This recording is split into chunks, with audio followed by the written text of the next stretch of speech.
আজকের দিনটা আমরা বিজয়ের স্লোগানের সাথেই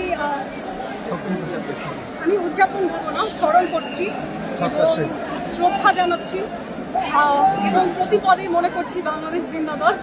এবং আমাদের শুধুমাত্র হচ্ছে জিয়াউর রহমানের যে আদর্শ সেটাই না, এখন আমাদের তারেক রহমান যে দিক নির্দেশনা দিচ্ছে সেটার পজিটিভ যে সাইডটা সেটা সামনে নিয়ে সেটা মাথায় রেখে এগিয়ে যাওয়ার চেষ্টা করছি।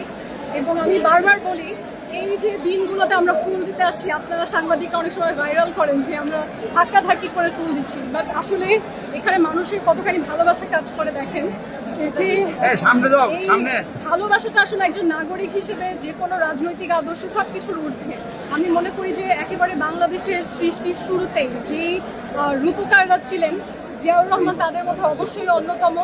এবং তার যে জাতীয়তাবাদী বাংলাদেশপন্থী আদর্শ সেটা মাথায় রেখে আমরা এখন আর একে অপরকে পিছিয়ে রাখবো না, আমরা ধাক্কাধাক্কি করে হলেও আমাদের দেশকে একে অপরকে সামনে এগিয়ে নিয়ে যাবো।